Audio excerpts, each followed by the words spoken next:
Olá! O nosso papo hoje é sobre um desafio que toda família conhece bem. Como é que a gente acha o equilíbrio ideal entre o tempo de tela e as brincadeiras mais tradicionais? Será que dá mesmo para garantir o melhor desses dois mundos para as nossas crianças? É o que a gente vai descobrir juntos. Então, a grande questão é essa, né? Num mundo onde os celulares, tablets e videogames estão por todo lado, como é que a gente resgata aquela magia de brincar na rua, de inventar um jogo do nada, de simplesmente ser criança como em outras épocas? Para a gente entender tudo isso, o nosso caminho vai ser o seguinte. Primeiro, a gente vai mergulhar no desafio dentro de casa, nessa batalha pela atenção. Depois, vamos entender por que brincar é tão, mas tão vital. E aí, a gente expande o olhar para soluções que envolvem toda a comunidade. E no final, no final a gente vai sonhar um pouquinho sobre o futuro do brincar. Vamos começar com uma cena que com certeza acontece em muitas casas, a batalha diária pela atenção. De um lado, o chamado quase hipnótico das telas. Do outro, o convite para o mundo das brincadeiras de verdade. Esse é o dilema central da infância hoje em dia.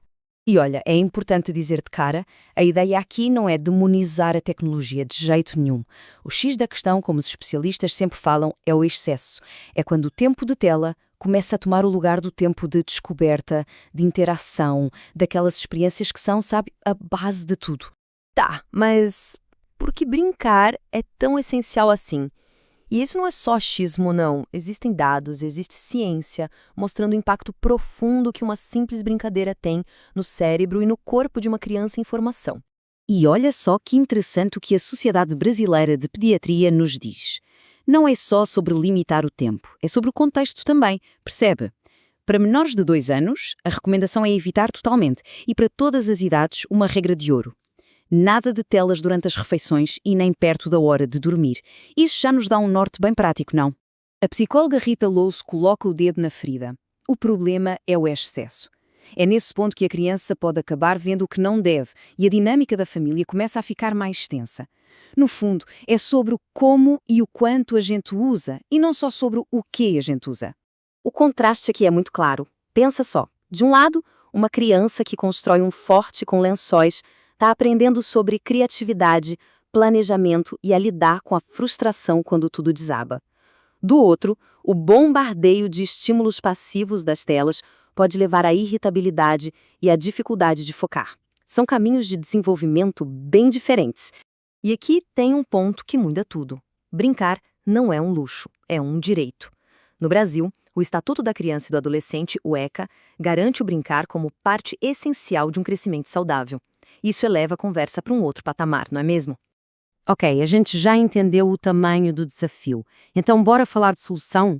E vamos começar de dentro para fora, olhando para o nosso ambiente mais próximo, a nossa casa. Então, como é que a gente cria esses momentos longe das telas?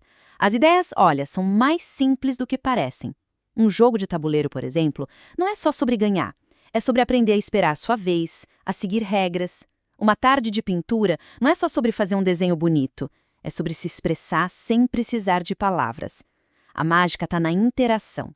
Mas olha que legal essa virada de chave. A tecnologia não precisa ser a inimiga. Ela pode, sim, ser uma aliada.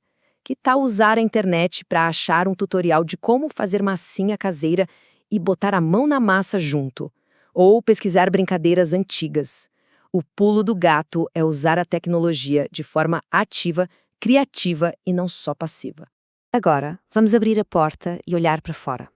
Porque e se parte da solução para esse excesso de telas estivesse bem ali, na nossa rua? Vamos falar sobre reconquistar o espaço mais democrático que existe. A gente está falando de uma iniciativa com um nome bem direto, Rua de Brincar. E o que é isso na prática? É uma ideia simples, mas ao mesmo tempo revolucionária. É fechar uma rua para os carros, de vez em quando, em dias e horários combinados, para transformar ela num grande quintal seguro e livre para todo mundo. Essa imagem aqui, ela diz tudo, né? É a alegria pura de tomar conta de um espaço que, na maior parte do tempo, é dos carros. E isso é muito mais do que só diversão. É sobre construir laços com os vizinhos, criar um sentimento de comunidade e, claro, memórias que vão durar a vida inteira. Os benefícios vão muito além de correr e pular. Brincar na rua fortalece a vizinhança, cria uma sensação de pertencimento. Mas para mim, o ponto mais incrível é este aqui. Devolve a autonomia para as crianças. Aquela confiança para explorar o mundo ao redor, a poucos passos de casa. Tá, a ideia é fantástica, a gente já viu. Mas como é que isso sai do papel e vira realidade? Vamos ver o passo a passo de como transformar uma rua comum numa rua de brincar. Olha, é uma jornada que envolve todo mundo. Começa pequeno, com uma conversa entre vizinhos, depois essa ideia é levada para a prefeitura, para o poder público, para planejar e oficializar tudo direitinho. Com tudo legalizado, a comunidade divulga e, finalmente, ativa a rua com toda a segurança. É um modelo que coloca o poder nas mãos dos próprios moradores. E isso não é sonho não, já está rolando e com muito sucesso em várias cidades do Brasil. A gente vê aqui exemplos de Jundiaí com um envolvimento comunitário super forte e de Belo Horizonte, que chega a transformar grandes avenidas em áreas de lazer gigantes aos domingos. Claro, a primeira coisa que vem à cabeça é, mas e a segurança? E essa é sem dúvida a prioridade máxima. Como a gente vê aqui, o fechamento da rua é feito com sinalização clara, seguindo todas as regras de trânsito, para garantir que aquele espaço seja totalmente seguro para as crianças e suas famílias. Então, quando a gente junta todas essas peças, o que a gente enxerga é uma chance, uma oportunidade gigante. A gente não está falando só de brincadeira, a gente está falando de redesenhar a própria experiência da infância nas nossas cidades. Essa imagem aqui, para mim, é um gostinho desse futuro. Uma paisagem urbana que não foi pensada só para os carros, mas para as pessoas, principalmente para os cidadãos mais jovens. Um lugar onde o direito de brincar é visível, é celebrado e faz parte do dia a dia da cidade. E no fim das contas, a gente volta para o começo, mas com outra perspectiva. O ponto central é este.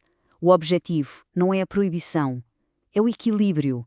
É enriquecer a infância com o cardápio variado de experiências digitais, criativas, sociais, ao ar livre, que juntas formam um desenvolvimento completo e feliz. E a gente termina com essa provocação.